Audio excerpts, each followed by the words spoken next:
Alabez ez dago sasoian. Azken bi partiduetan, 4 puntutik bat bakarrik eskuratu du.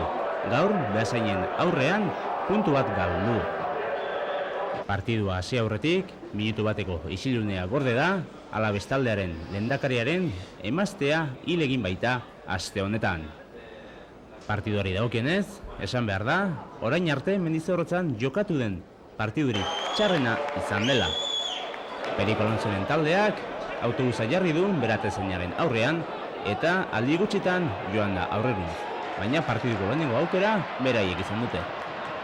Alabez ostera lehenengo 20 minututan bikain aritu da, baina hortik aurrera ez da ez oso finibili.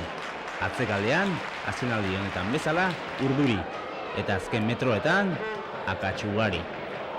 Irudiotan Alabezen lehenengo aukera, baina Kodinaren jaurtik eta Elolak bikain bidali du kornerrera. Bazirudien gaurkoan ere Mendizorrotza futbol zelaian gol ugari ikusteko aukera izango zela, baina ez da horrela izan. Batzuetan arabarrak ez dira ez oso ondo ibili eta beste batzuetan Elola bikain ibili da. Hala ere, 16. minutuan arabarren gola etorri da. Joseba Agirrek pase zoragarri eman Kodinari eta honek Elolaren eskuinaldetik sareetara bidali du baloia. Horra hor errepikaldia. Kodinak Elolaren eskuin aldetik baloia ate barrura bidali du.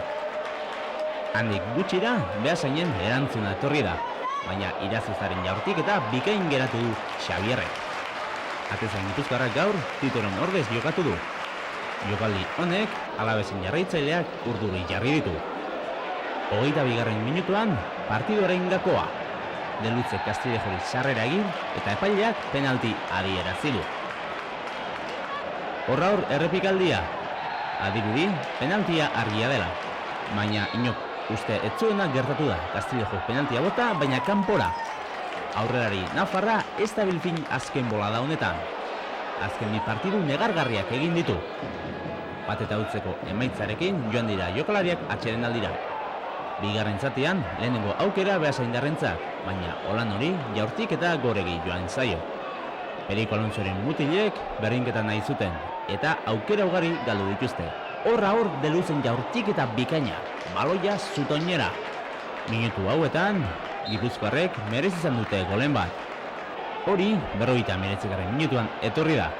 Epaileak jokaldi honetan penalti adierazi du. Errepikaldean ikusiko dugunez, badirudi Crespik lehenago baloia ikutzen duela eta ez Enekoren hanka. Hala ere, epaile kataluniarrak penalti adierazi eta Enekok berak banako berdinketa ezarri du markagailuan. Beasaindarrek merez izan dute gol hau.